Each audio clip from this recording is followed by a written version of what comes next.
Hi student. हमारा आज का जो टॉपिक है वो है होम्योस्टैसिस। तो सबसे पहले मैं आपको ये बताऊं कि हम चैप्टर 15 और जो सेकंड ईयर का फर्स्ट चैप्टर है उसको हम स्टार्ट कर रहे हैं और हम बात कर रहे हैं होम्योस्टैसिस की। स्टूडेंट, जब भी आप होम्योस्टैसिस को देखते हैं तो हमारे पास होम्यो जो है स्टैसिस होता है स्टेबल और होम्यो का मतलब होता है सिमिलर। तो जब भी हम होम्योस्टैसिस की बात करते हैं तो इसका मतलब है सिमिलर स्टेबिलिटी। किसी भी ऑर्गेनिज्म की बॉडी के अंदर जो सिमिलर स्टेबिलिटी होती है उसको हम कहते हैं होम्योस्टैसिस। यहाँ पे होम्योस्टैसिस को स्टार्ट करने से पहले मैं आपको एक चीज़ डिस्कस करता हूँ कि जैसा कि जो मेरी बॉडी का ऑप्टिमम टेम्परेचर है वो है 37 और मेरी बॉडी जो है वो मैक्सिमम स्टेबिलिटी उसकी कहाँ पे होती है 37 पे। लेकिन इसके अलावा जो कुछ दूसरे ऑर्गेनिज़म हैं, कुछ बर्ड्स हैं, कुछ अदर मैमल्स हैं, बेफेलोज हैं, काऊ है, रैबिट है, गोट है, शीप है, तमाम का जो ऑप्टिमम बॉडी का टेम्परेचर होता है वो डिफरेंट है। ओके, किसी का 30 होगा, किसी का 37 होगा, किसी का 35 होगा। बहुत सी लिजर्ड्स हमारे पास होती हैं और फिशेस हैं और बेशुमार हमारे पास एम्फीबियंस हैं। तो हर एक की बॉडी का टेम्परेचर दूसरे ऑर्गेनिज्म की बॉडी से डिफरेंट होता है। ओके, तो सबसे पहली बात ये है कि ये जो हर एक ऑर्गेनिज्म की बॉडी का टेम्परेचर जो मुख्तलिफ होता है, जो चेंज होता है, वो किस वजह से होता है। एक सेंटेंस को मैंने आपको फर्स्ट ईयर में भी पहले बताया था कि हमारे पास सबसे पहले जो ऑर्गेनिज्म वर्टिब्रेट्स में बने थे वो थे फिशेस अकॉर्डिंग टू एवोल्यूशन। और फिशेस के बाद जो है वो हमारे पास बने थे एम्फीबियन और एम्फीबियन के बाद हमारे पास जो थे वो बने थे रेप्टाइल। तो ऐसे रेप्टाइल के साथ एक तो हमारे पास बने थे बर्ड्स और ऐसे ही बर्ड्स के साथ दूसरे जो थे वो थे मैमल्स। ओके, ऐसे स्टूडेंट हमारे पास ये एवोल्यूशन हुआ, फिशेस तो बर्ड्स एंड मैमल्स बने और इन तमाम में वर्टिब्रेट है। जो जो स्पीशीज़ बनती गई इनमें एवोल्यूशन होता गया, नए ऑर्गेनिज्म बनते गए, वो उसी वक्त अपने इन्वायरमेंट के साथ एडजस्ट होते गए। उन्होंने अपने आप को अपने इन्वायरमेंट के अंदर एडजस्ट कर लिया, उनकी बॉडी का टेम्परेचर जो है वो फिक्स हो गया। तो एक तो पॉइंट हमारा जो है ये क्लियर हो गया कि एवोल्यूशनरी हिस्ट्री के मुताबिक हर ऑर्गेनिज्म की बॉडी के अंदर जो उसका टेम्परेचर है, उस ऑर्गेनिज्म की बॉडी के अंदर जो उसका सल्यूट है, सॉल्वेंट है, ये इस तमाम की मेंटेनेंस उसके एवोल्यूशनरी हिस्ट्री पे डिपेंड करती है। ओके, अब यहाँ पे एक चीज़ मैं आपको बताता हूँ कि मेरे पास ना दो तरह के इन्वायरमेंट हैं। लेट्स सपोज मैं आपके पास सामने खड़ा हूँ। अब स्टूडेंट, मैं आपके पास सामने खड़ा हूँ, एक मेरी बॉडी का इंटरनल टेम्परेचर है या इंटरनल इन्वायरमेंट है, अंदर का माहौल है, और एक बाहर का माहौल है। बाहर वाले इन्वायरमेंट को हम कहते हैं एक्सटर्नल इन्वायरमेंट और अंदर वाले को कहते हैं इंटरनल इन्वायरमेंट। यहाँ पे एक चीज़ आप तमाम बच्चे याद रखें कि जब भी एक्सटर्नल इन्वायरमेंट में जो वाइड चेंज आती है, बाहर के माहौल में जो चेंज आ रही है, एक्सटर्नल इन्वायरमेंट में जो वो वाइडर चेंज आती है, उसको मद्देनज़र रखते हुए हमारी बॉडी के इंटरनल इन्वायरमेंट में भी चेंज आती है, लेकिन उतनी नहीं जितनी के एक्सटर्नल इन्वायरमेंट में आती है। कैसे? जैसे यहाँ पे अगर मैं आपको एक चीज़ बताऊँ कि बाहर अगर आप मॉर्निंग में देखें तो टेम्परेचर कुछ है, मॉर्निंग के बाद अगर आप जो है आफ्टरनून देखें तो कुछ है, इवनिंग में देखें तो कुछ है, नाइट में देखें तो कुछ है। मीन के इन केस ऑफ 24 आवर्स हर घंटे में टेम्परेचर चेंज हो रहा है और ठीक ठाक उसमें चेंज आती है, लेकिन आपकी बॉडी का जो इंटरनल टेम्परेचर है उसमें उतनी चेंज नहीं आती। आपकी बॉडी में स्टेबिलिटी रहती है, सिमिलर स्टेबिलिटी रहती है, जिसको हम क्या बोलते हैं? होम्योस्टैसिस। क्या कहते हैं? होम्योस्टैसिस। तो होम्योस्टैसिस के बाद अब मैं आपको दो तरह के इन्वायरमेंट के बारे में बता दिया, एक्सटर्नल इन्वायरमेंट के बारे में बता दिया और एक्सटर्नल इन्वायरमेंट के साथ मैंने दूसरा इंटरनल इन्वायरमेंट के बारे में बता दिया। तो अभी स्टूडेंट आपने एक चीज़ और जहन में रखनी है, वो जो चीज़ आपने जहन में रखनी है उसमें आपने क्या देखना है कि उसमें आपने जो स्टडी आपने करनी है उसमें आप किसको देखें, दोनों की फ्लक्चुएशन, एक्सटर्नल इन्वायरमेंट और इंटरनल इन्वायरमेंट की जो फ्लक्चुएशन होती है, इसी फ्लक्चुएशन के मद्देनज़र हमारे पास 3 तरह के कंपोनेंट हैं आपकी बॉडी में जिनको हम बोलते हैं ससेप्टिबल कंपोनेंट। कौन से कंपोनेंट? ससेप्टिबल, हसास, जो आपकी बॉडी के लिए बहुत ज़रूरी है। वो जो ससेप्टिबल कंपोनेंट है उनमें पहले नंबर पे वाटर, उसके बाद सल्यूट और तीसरा है टेम्परेचर। इन तीनों कंपोनेंट की आपकी बॉडी में कंसंट्रेशन को मेंटेन करना बहुत ज़रूरी है। तीनों जो आपके पास कंपोनेंट हैं इनका आपकी बॉडी को जो है बहुत ज़रूरी है। इसमें सबसे पहले जो है आपके पास कुछ टर्म्स हैं, osmoregulation, excretion and thermoregulation. Student ये जो 3 चीज़ें हैं इनको आपने ऐसे देखना है कि जो ऑस्मोरेगुलेशन होता है इसका मतलब है कि आपकी बॉडी में वाटर की कॉन्सेंट्रेशन को मेंटेन करना। एक्सक्रीशन होता है आपकी बॉडी में से नाइट्रोजनस वेस्ट को रिमूव करना।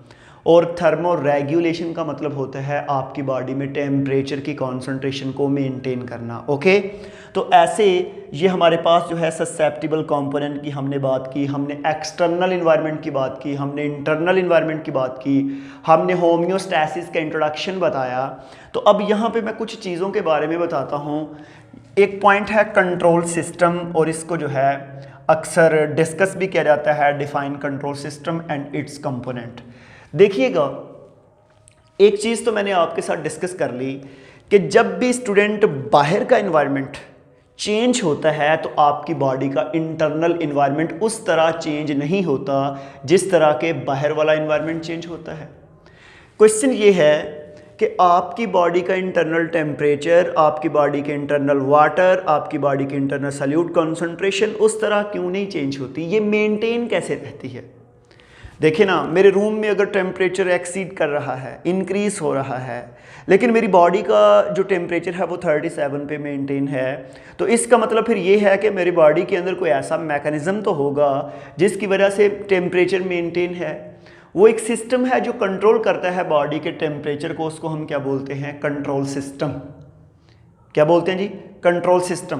कंट्रोल सिस्टम को समझने के लिए आपको ये एक मैंने डायग्राम जो है वो बनाई हुई है।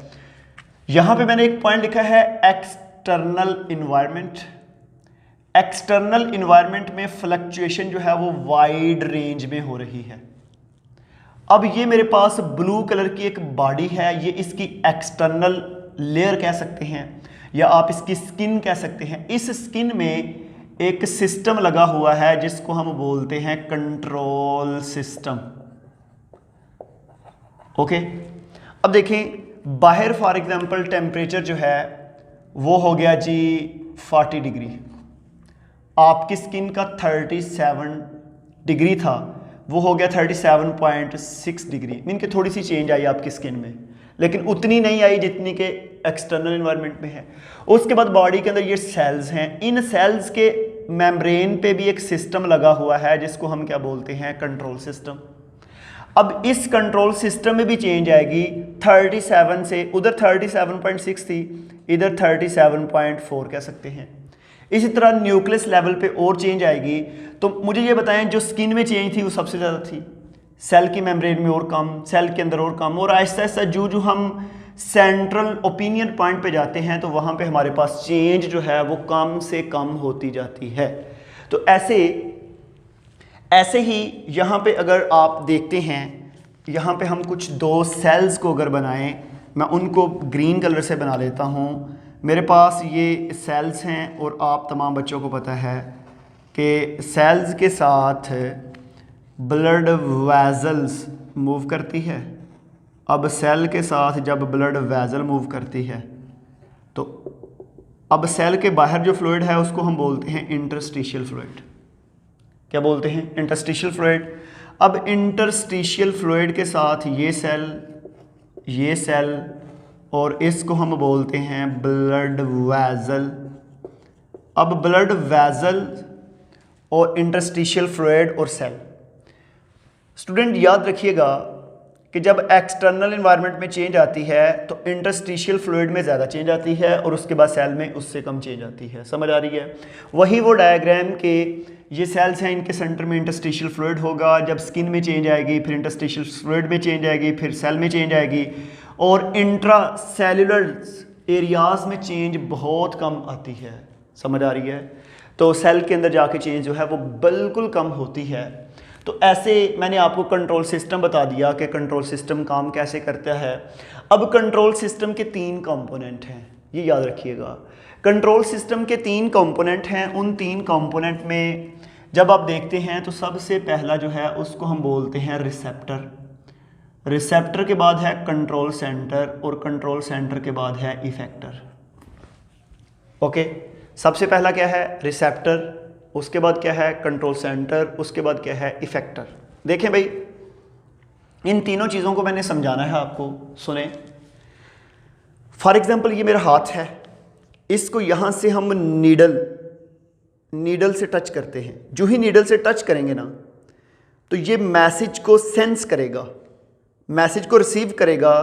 ये जो रिसीव करता है इसको हम कहते हैं रिसेप्टर। यहाँ पे डिफरेंट रिसेप्टर हैं, जो टच के रिसेप्टर हैं, पेन के रिसेप्टर हैं, टेम्परेचर सेंसिटिव रिसेप्टर हैं। वो जब इसको रिसीव करता है तो रिसीव करने के बाद जो रिसेप्टर मैसेज कहाँ पे भेजते हैं? ब्रेन की तरफ। अब ब्रेन में डिफरेंट एरियाज़ हैं जो मैसेज को डिटेक्ट करते हैं। जिस तरह विजुअल कॉर्टेक्स जो है वो देखने के मतलब जो आप सीन देख रहे होते हैं उसको डिटेक्ट करते हैं। पेन के लिए है, थिग्मो है, और डिफरेंट एरियाज़ जो हैं हम ब्रेन के डिवाइड किए हुए हैं जो अपने प्रॉपर टाइप के मैसेज को जवाब देते हैं। अब आपने मैसेज को ऐसे टच किया, जो आपने पिन को टच किया तो मैसेज रिसीव हुआ, उसको हम बोलते हैं रिसेप्टर। रिसेप्टर के ज़रिए जब मैसेज ब्रेन में जाता है तो ब्रेन में वो पार्ट जो इसकी प्रोसेसिंग करता है उसको हम क्या बोलते हैं? Control centre. अब कंट्रोल सेंटर से जो मैसेज आएगा ना, फॉर एग्जाम्पल अगर तो ये इससे आपको पेन हो रही है तो आपके ये मसल कांटेक्ट करेंगे और आप पीछे कर लेंगे, इसको हम क्या बोलते हैं? इफेक्टर। क्या कहते हैं जी? इफेक्टर। इसी तरह अगर आप देखें तो इस वक्त मैं गर्मी में खड़ा हूँ, ठीक है, हीट है बहुत ज़्यादा। जब बाहर के एनवायरनमेंट में हीट हो रही है तो मेरी बॉडी की स्किन के अंदर, मेरी बॉडी में डिफरेंट पार्ट के अंदर जो है डिफरेंट जो रिसेप्टर्स लगे हुए हैं जो हीट को रिसीव करते हैं और ब्रेन को मैसेज देते हैं। ब्रेन में जो थर्मोस्टेटर्स है, ठीक है, उसको पता चल गया कि हमारे एक्सटर्नल इन्वायरमेंट में फ्लक्चुएशन हुई, टेम्परेचर इंक्रीज़ हुआ, जो कि मेरी बॉडी के लिए बेहतर नहीं है। तो मैं क्या करूं कि ऐसी स्ट्रैटेजी अप्लाई करूं कि बॉडी का टेम्परेचर 37 पे मेंटेन कर लिया जाए। किस पे मेंटेन कर लिया जाए? 37 पे। अब यहाँ पे फिर क्या होगा? यहाँ पे फिर क्या होगा?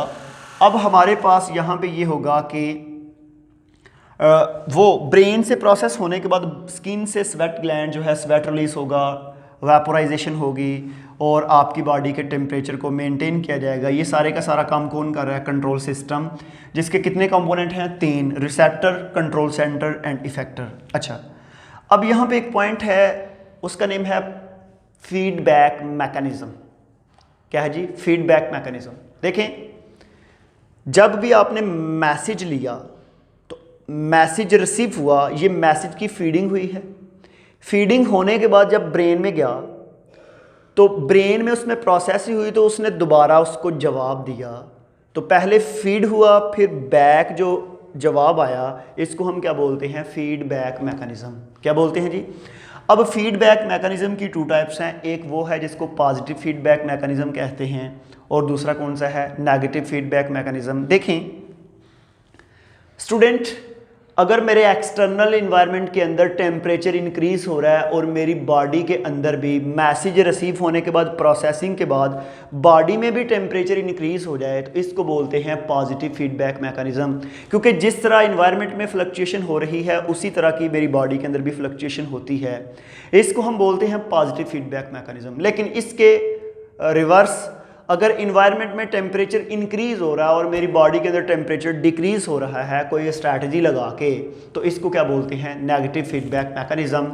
तो हमारे पास सिंपल सा टॉपिक था होम्योस्टैसिस, कि एक्सटर्नल इन्वायरमेंट में वाइडर चेंज आने के बावजूद हमारा इंटरनल इन्वायरमेंट जो है उसमें उस तरह की फ्लक्चुएशन नहीं आती, इसको हम बोलते हैं होम्योस्टैसिस। और ये इसका थोड़ा सा मैंने आपको इंट्रोडक्शन बताया, और इंट्रोडक्शन के बाद हम नेक्स्ट टॉपिक को डिस्कस करेंगे स्टूडेंट। आज के लिए थैंक यू।